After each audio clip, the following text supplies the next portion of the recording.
Olá, minhas amadas, bem-vindas. Hoje a gente vai tentar conversar sobre Lucas 2 e 3.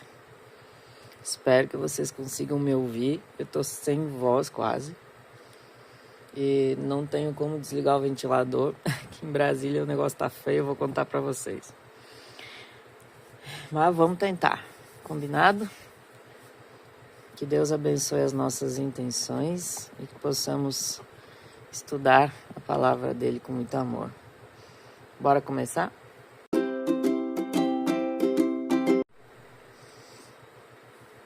Vamos lá, minhas amadas. Hoje, além de eu estar rouca, vocês vão ter barulho de ventilador aí no fundo, um chiado aí, porque em grande parte do país e aqui em Brasília também, veio uma massa de fumaça que tá lá fora, tá tudo branquinho. Parece uma cerração lá do sul, né? E a orientação é fechar janelas e portas, ficar em casa, não fazer exercício lá fora, né? E ligar ventilador ou ar-condicionado. Só que o ar-condicionado é pior. Daí agora hoje acordei com... Liguei essa noite o ar-condicionado e acordei com dor de ouvido, ó. Aí eu tô com dor de garganta, mas eu acho que é da secura e da fumaça. Eu acho que é uma questão mais... Não é nenhuma gripe comum, né? Mas vamos lá. Eu procrastinei, gente, faz parte, né, da vida humana. Durante a semana não tava muito legal. Várias coisas acontecendo, às vezes a gente fica assim meio pra baixo, né? E aí eu falei, eu vou gravar sábado a aula. Sexta eu fiz a live, achei que foi legal, me animei um pouquinho. Aí eu falei, sábado eu vou gravar a aula já deixar pronta no YouTube para as meninas. Só que o Eduardo esqueceu, né, de me dizer que chamou o pedreiro. E tinha pedreiro, tinha ajudante pedreiro aqui. E eu tive que levantar cedo no sábado e começar a fazer comida, café da manhã, café da tarde, comida para eles. Até tô com as mãos bem machucadinhas, olha.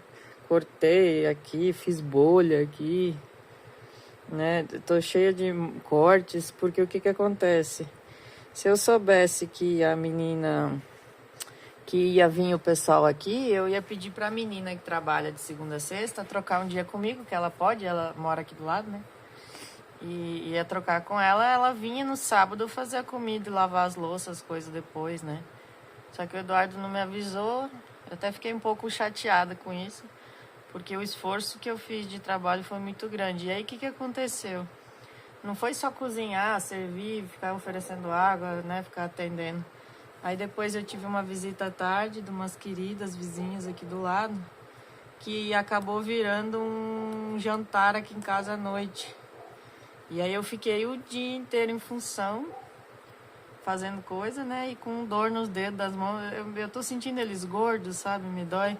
Essa bolha até estourou. Esse cortinho, sabe esses cortinhos chatos que dói os dedos? Aí hoje de manhã, hoje é domingo, né? Hoje de manhã eu não tava conseguindo a voz sair da garganta. Aí também não gravei cedo, né? Mas daí depois, durante o dia, tomando água, café, agora a voz tá um pouco melhor, né? Assim, não tá 100%, mas tá um pouco melhor. Aí eu falei, eu vou gravar, porque eu quero essas meninas dia 27... semana que vem, terça-feira, né, no nosso encontro. E vamos conversar sobre o final de Marcos, né, e esse início de Lucas. Bom, em Lucas 2, né, ele traz o nascimento de Jesus, né, aquela parte da manjedoura, né? Então eu vou ler aqui para vocês. A gente viu isso também em Mateus capítulo 1. Naqueles dias, César Augusto publicou um decreto ordenando o recenseamento de todo o Império Romano. E este foi o primeiro recenseamento feito quando Quirino era governador da Síria. e todos iam para a sua cidade natal a fim de alistar-se. Assim, José também foi da cidade de Nazaré da Galileia para a Judéia, para Belém, cidade de Davi, porque pertencia à casa, à linhagem de Davi. Ele foi a fim de alistar-se com Maria, que lhe estava prometida em casamento e esperava um filho. Enquanto estavam lá, chegou o tempo de nascer o bebê. Ela deu à luz o seu primogênito, envolveu-o em panos e colocou numa manjedoura, porque não havia lugar para eles na hospedaria. Havia pastores que estavam nos campos próximos e durante a noite tomavam conta dos seus rebanhos. E aconteceu que um anjo do Senhor apareceu-lhes, e a glória do Senhor resplandeceu ao redor deles, e ficaram aterrorizados. Mas o anjo lhes disse: Não tenham medo, estou trazendo boas novas de grande alegria para vocês, que são para todo o povo. Hoje, na cidade de Davi, nasceu o Salvador, que é Cristo, o Senhor. Isto servirá de sinal para vocês.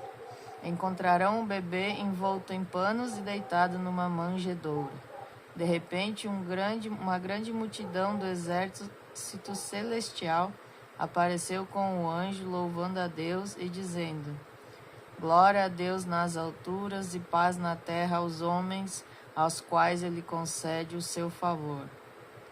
Quando os anjos os deixaram e foram para os céus, os pastores disseram uns para os outros: Vamos a Belém e vejamos isso que aconteceu e que o Senhor nos deu a conhecer. Então correram para lá e encontraram Maria e José e o bebê deitado na manjedoura. Depois de o verem, contaram a todos que lhes fora dito a respeito daquele menino. E todos os que ouviram, os pastores diziam ficar admirados. Maria, porém, guardava todas essas coisas e sobre elas refletia em seu coração. Os pastores voltaram, glorificando e louvando a Deus por tudo o que tinham visto e ouvido, como lhes fora dito. Então eu li até o versículo 20, de 1 a 20. Eu entendo que grande parte dessa história encaixa, né, no contexto histórico. Lembra dessa nossa folhinha onde eu falo, né? São atos, histórias da vida, né? Atos comuns da vida, entra muito na história, né? Na história que é contada em diversas partes da Bíblia. Porém, a gente, claro que consegue tirar algum proveito ali moral quando a gente pensa em trazer para a vida da gente, né? Que, por exemplo, assim, a aparição dos anjos ali para os pastores, por exemplo, me lembra muito essa questão do quanto a gente tem aquela questão de ver para crer, né? Os pastores se assustaram com a luz e quase, né, não escutaram o que eles tinham para dizer. Mas depois que escutaram, né, foram atrás de confirmar a informação e acabaram por entender que realmente eram anjos do céu que tinham aparecido para eles, né? Mas o quanto nós, né, no nosso dia a dia temos isso de que a gente quer ver para crer e, na verdade, a gente não tem como esperar isso de Deus, né? Não tem como ver para crer. A gente vai ver para crer depois, né, de um tempo. Tipo, você tá esperando algo, pede a Deus, né? A gente ora, pede. Mas Deus só dá se aquilo é bom pra gente de alguma forma e no tempo dele, não no tempo nosso, né?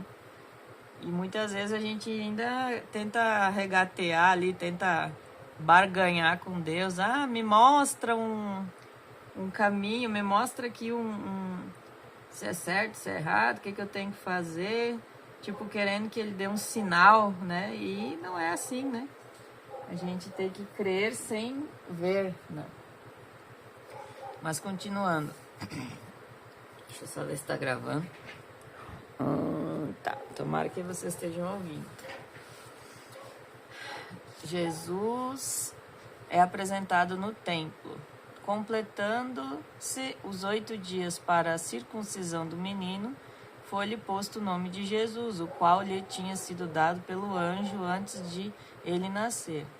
Completando-se o tempo da purificação deles, de acordo com a lei de Moisés, José e Maria o levaram a Jerusalém para apresentá-lo ao Senhor.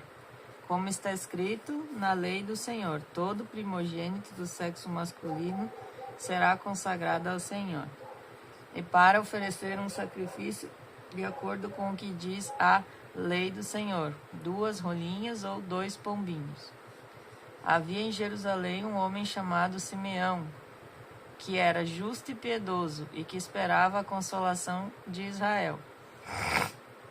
E o Espírito Santo estava sobre ele. Fora-lhe revelado pelo Espírito Santo que ele não morreria antes de ver o Cristo do Senhor. Movido pelo Espírito, ele foi ao templo, quando os pais trouxeram o menino Jesus para lhe fazerem o que requeria o costume da lei. Simeão o tomou nos braços e o louvou a Deus, dizendo: Ó soberano, como prometeste, agora podes despedir em paz o teu servo, pois os meus olhos já viram a tua salvação, que preparaste à vista de todos os povos, luz para a revelação aos gentios e para a glória de Israel, teu povo.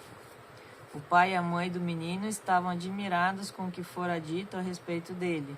E Simeão os abençoou e disse a Maria, mãe de Jesus: Este menino está destinado a causar a queda e o soerguimento de muitos em Israel, e a ser um sinal de contradição, de modo que o pensamento de muitos corações será revelado. Quanto a você, uma espada atravessará sua alma. Estava ali a profetisa Ana, filha de Fanuel, da tribo de Asser.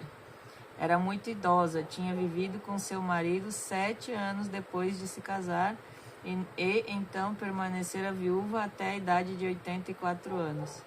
Nunca deixava o templo, adorava a Deus, jejuando e orando dia e noite.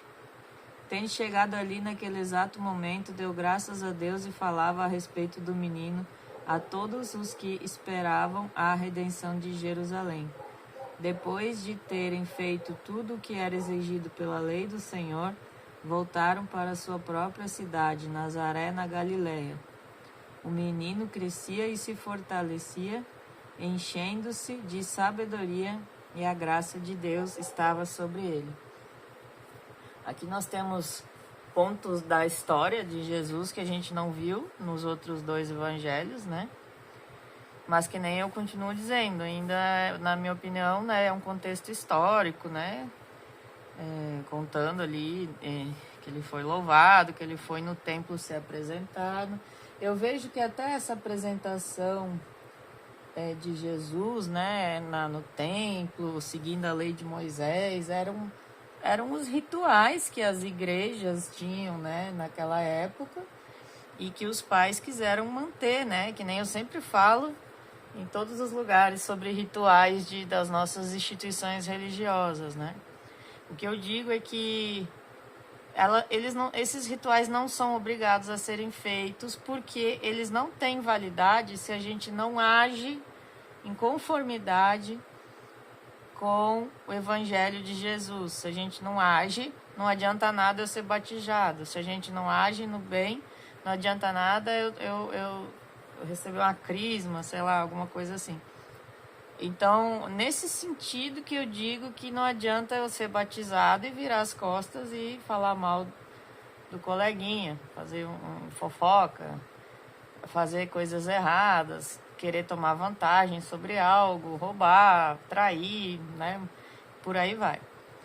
Mas, como é mostrado aqui nesse de 21 a 40, né? Aqui de Lucas 2, até Jesus passou, então, pelos rituais da época, né? Foi apresentado, foi circuncisado e tal. E tudo bem, entendeu? A gente segue a nossa religião, a nossa instituição, porém sem nós, então, trazendo para cá, né, para nossa vida, sem participemos sim dos rituais das nossas instituições religiosas, porém sem esquecer que devemos praticar na vida da gente o Evangelho de Jesus no dia a dia, porque senão não adianta nada. Aí continuando então. Todos os anos seus pais iam a Jerusalém para a festa da Páscoa. Quando ele completou 12 anos de idade, eles subiram à festa, conforme o costume. Terminada a festa, voltando seus pais para casa, o menino Jesus ficou em Jerusalém sem que eles percebessem. Pensando que ele estava entre os companheiros de viagem, caminharam o dia todo. Então começaram a procurá-lo entre os seus parentes e conhecidos. Não o encontrando, voltaram a Jerusalém para procurá-lo. Depois de 3 dias o encontraram no templo, sentado entre os mestres, ouvindo-os e fazendo-lhes perguntas. Todos os que o ouviam ficavam maravilhados com o seu entendimento e com as suas respostas. Quando seus pais ouviram, ficaram perplexos. Sua mãe lhe disse: Filho, por que você nos fez isto? Seu pai e eu estávamos aflitos à sua procura. Ele perguntou: Por que vocês estavam me procurando? Não sabiam que eu devia estar na casa de meu pai? Mas eles não o compreenderam o que lhes dizia. Então foi com eles para Nazaré e era-lhes obediente. Sua mãe, porém, guardava todas essas coisas em seu coração. Jesus ia crescendo em sabedoria, estatura e graça diante de Deus e dos homens. Aqui então, né, mais uma das histórias. O que é interessante, né? 3 dias depois encontrarem Jesus lá no templo, além de ele estar perguntando para os mestres algumas coisas, as respostas que ele dava causavam as pessoas ficavam maravilhadas com o entendimento dele, né? E aí ele disse para a mãe: vocês não sabem que eu tinha que estar na casa do meu pai? Casa do meu pai, Deus, que está nos céus. Então a casa dele seria a instituição religiosa, né? Daquela época. E em várias partes do texto diz assim que Maria guardava dentro do coração dela, né? Tudo isso que estava acontecendo. Então pensem comigo o quanto Maria crê em Deus e espera no tempo de Deus. Porque ela, em vários momentos, guarda silêncio, guarda paciência e tolerância diante dos assuntos relacionados a Jesus. Porque ela crê em Deus e crê que ele é, sim, o Filho de Deus. E por isso ela guarda essas coisas no coração.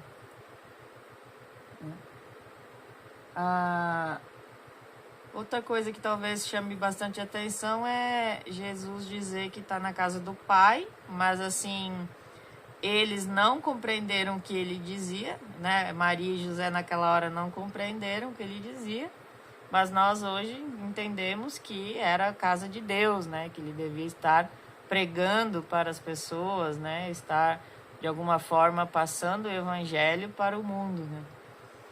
E ele já, com 12 anos de idade, já apresentava esse tipo de compromisso, de entendimento do que ele tinha que fazer, né? Tive que dar uma pausinha e buscar água. Então eu separei aqui as coisas do arquivo e a minha caixa de papéis bege, pensando em fazer uma colagem, mas, gente, tô com muita dor na mão.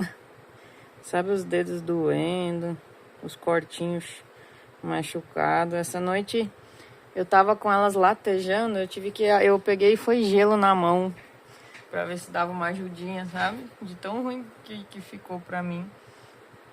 Daí eu tô sem vontade nenhuma de colar hoje, então vamos só conversando, combinado? Então vamos lá. Lucas capítulo 3. Então começa a história de João Batista. Aí nós vimos, né? Tanto em Mateus 3 quanto em Marcos 1. mais ou menos a mesma história, né? No 15º ano do reinado de Tibério César, quando Pôncio Pilatos era governador da Judéia, Herodes, tetrarca da Galiléia, seu irmão Filipe, tetrarca da Itureia, e Traconites e Lisânias, tetrarca de Abilene, Anás e Caifás, exerciam o sumo sacerdócio. Foi nesse ano que veio a palavra do Senhor a João, filho de Zacarias, no deserto. Ele percorreu toda a região próxima do Jordão, pregando um batismo de arrependimento para o perdão dos pecados, como está escrito no livro das palavras de Isaías, o profeta. A voz do que clama no deserto, preparem o caminho para o Senhor, façam veredas retas para ele. Todo vale será aterrado, todas as montanhas e colinas niveladas, as estradas tortuosas serão endireitadas e os caminhos acidentados serão aplanados. E toda a humanidade verá a salvação de Deus. João dizia às multidões que saíam para serem batizadas por ele: raça de víboras, quem deu a vocês a ideia de fugir da ira que se aproxima? Deem frutos que mostrem o arrependimento e não comecem a dizer a si mesmos: Abraão é nosso pai, pois eu digo que destas pedras Deus pode fazer surgir filhos a Abraão. O machado está posto à raiz das árvores, e toda árvore que não der bom fruto será cortada e lançada ao fogo. O que devemos fazer então? Perguntaram as multidões. João respondia: quem tem 2 túnicas, dê uma a quem não tem nenhuma, e quem tem comida, faça o mesmo. Alguns publicanos também vieram para serem batizados e eles perguntaram: mestre, o que devemos fazer? Ele respondeu: não cobrem nada além do que foi estipulado. Alguns soldados lhe perguntavam: e nós o que devemos fazer? Ele respondeu: não pratiquem extorsão, nem acusem ninguém falsamente. Contentem-se com o seu salário. O povo estava em grande expectativa, questionando em seu coração se acaso João não seria o Cristo. João respondeu a todos: eu os batizo com água, mas virá alguém mais poderoso do que eu, tanto que não sou digno nem de desamarrar as correias das suas sandálias. Ele os batizará com Espírito Santo e com fogo. Ele traz a pá em sua mão a fim de limpar sua eira e juntar o trigo em seu celeiro, mas queimará a palha com fogo que nunca se apaga. E com muitas outras palavras, João exortava o povo e lhe pregava as boas novas. Todavia, quando João repreendeu Herodes, o tetrarca, por causa de Herodias, mulher do próprio irmão de Herodes, e por todas as outras coisas más que ele tinha feito, Herodes acrescentou a todas elas a de colocar João na prisão. Quando todo o povo estava sendo batizado, também Jesus o foi. E enquanto ele estava orando, o céu se abriu. O Espírito Santo desceu sobre ele, e de forma corpórea, como pomba. Então veio do céu uma voz: Tu és o meu filho amado, em ti me agrado. Jesus tinha cerca de 30 anos de idade quando começou o seu ministério. Ele era considerado filho de José. E aí, gente, aqui nós temos toda a genealogia, que sinceramente eu não vou ler toda, tá? Ele começa assim, ó, que José, o pai de Jesus, era filho de Eli, que era filho de Matate, que era filho de Levi, filho de Melque, filho de Janai, filho de José, e vai descendo toda a genealogia gigantesca aqui. Deem uma olhada lá em Lucas capítulo 3, por favor, né? E aí chega aqui, ó, no final eles vão dizendo que é filho de Cainã, filho de Enos, filho de Sete, filho de Adão, filho de Deus. E aí nós terminamos o capítulo de Lucas 3, né?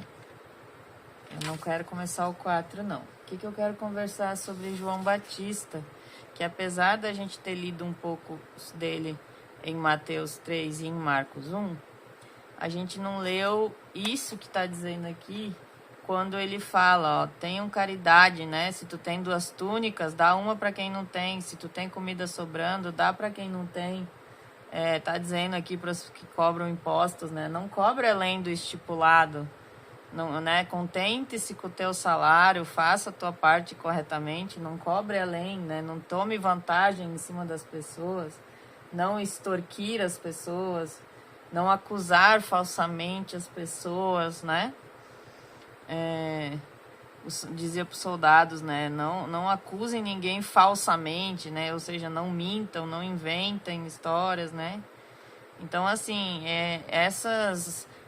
essas indicações do que João Batista dizia, a gente não tem nos outros capítulos de Mateus e Marcos, assim, especificamente, né? Eu achei bem bacana, que parecia até Jesus falando, né? Mas, na verdade, ele dizia, não, eu não sou Jesus, eu batizo com água. Jesus vai vir com o Espírito Santo e o fogo. E ele é, né, mais poderoso, segundo ele, né? Segundo João Batista já dizia isso, né? Aí, quando Jesus, então, foi batizado, que o céu se abriu e que desceu uma pomba branca, que veio a voz dizendo, né? Tu és meu filho amado, em ti me agrada. Aí, quem estava ali conseguiu confirmar, então, essa indicação de que Jesus era, sim, o Filho de Deus, o prometido, né? Que estava chegando ali para auxiliar a eles. E aí tem toda essa genealogia, que com certeza eu me encaixo aqui na história, né? A gente não precisa decorar a genealogia de Jesus. A gente sabe que ele era Filho de Deus. Né? Então, mas assim, tem aqui, eu gostaria que vocês dessem uma olhada, né, para não passar em branco, né? Então, quando eu pensei na aula, na explanação de hoje, e eu não queria entrar mais, porque já li bastante, né? Deixa eu ver quantos versículos tem em Lucas capítulo 3, vai até o 37. Mas então fica meio que na base que a gente tem feito, né, na quantidade de versículos. Então eu preciso que a gente pense em atividades práticas, na minha opinião, muito relacionadas com a história que a gente leu hoje, né? Então a primeira atividade prática é exercitar o crer e esperar, como Maria, né, mãe de Jesus, escutava a todos, via tudo acontecendo e ela cria, ela acreditava, né? Ela tinha uma crença em Deus e esperava em Deus que o filho dela, então, Jesus, pudesse ser, né, o prometido como tinha sido dito, né? Então vamos exercitar esse crer, né? O esperar. Às vezes a gente é muito imediatista, a gente quer que tudo se resolva hoje. A gente corre atrás de resolver o quanto antes as coisas, né? Todos nós somos assim, hoje em dia, digamos, mas a gente tem que correr atrás, claro, porque senão Jesus não tem como nos ajudar. Jesus e Deus, né? Deus ajuda quem age ali, então a gente tem que agir. Mas a gente também tem que esperar o tempo de Deus, porque às vezes a gente age 1 milhão de vezes e não funciona. Então é porque daí a gente tem que esperar o tempo de Deus. Então crer no tempo de Deus, crer, né, que vai ser no tempo dele, que a gente vai receber aquilo que a gente está esperando, digamos assim. Aí a outra atividade que eu quero propor é fazer ao outro o que a gente gostaria que eles fizessem pra gente.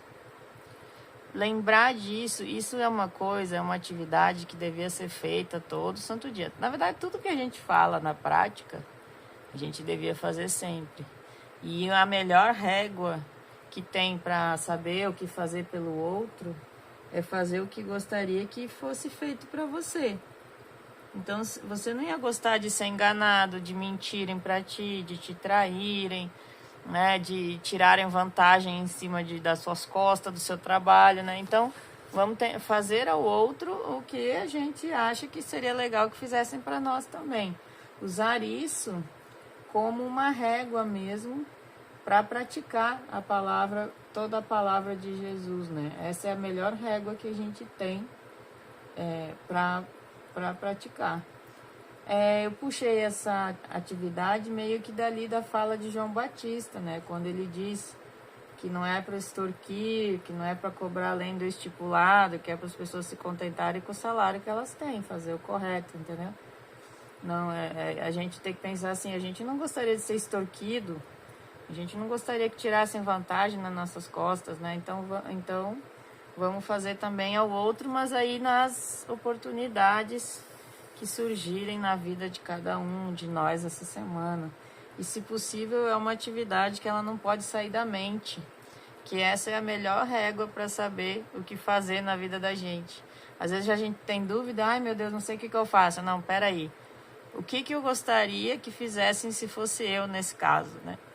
O que eu gostaria que fizessem para mim, né? Então, é uma régua boa para a gente tomar decisões. E uma outra coisa também que eu anotei, seria a terceira atividade, é não cobrar. Ai, gente, que falta de ar, meu Deus. Aqui tá muito, muito ruim. Em vários lugares do país, né? Não sei no cantinho de vocês, aí onde vocês estiverem, mas por aqui o negócio tá complicado. Não cobrar do outro o que ainda a gente não faz de correto. Às vezes a gente é bem hipócrita, né? E quer cobrar do outro coisas que nem a gente faz ainda. Ah, a vizinha tá fazendo fofoca lá da terceira vizinha, que maldade, não sei o quê. Mas e você? Você não faz também? Como que tu vai cobrar da outra pessoa se você também não faz, né?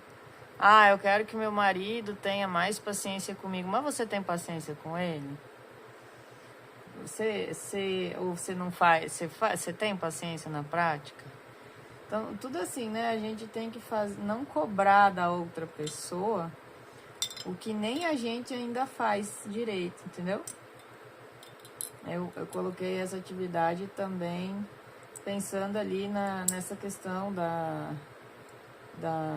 de não cobrar além, né, do estipulado, de não extorquir, de não acusar falsamente, né? Também, quantas vezes a gente acusa alguém, às vezes até falsamente, né? Às vezes é verdade, entre aspas, mas às vezes é falsamente. E a gente mesmo ainda não melhorou aquele ponto que tá falando da outra pessoa, né? Então a gente precisa ter um pouco aí de coerência, né? Tolerância. E aí bora para mais uma semana das nossas vidas. Perdoem o atraso da aula hoje, mas vamos lá, né? Vida que segue. Terça-feira, dia 27. Espero vocês no Meet. Mando lá no grupo o link às 19 horas. E dia 30 também vou mandar na comunidade e no grupo do Telegram o link do Meet para fazer a festa de 3 anos de lives reflexivas. Convido vocês a estarem lá comigo, conosco, com todos nós lá, tá bom? Um grande beijo, fiquem todos com Deus, que Deus abençoe a semana de todos nós, né? E que possamos ter aí paz e uma semana melhor aí de saúde para todo mundo. Deus abençoe e até semana que vem.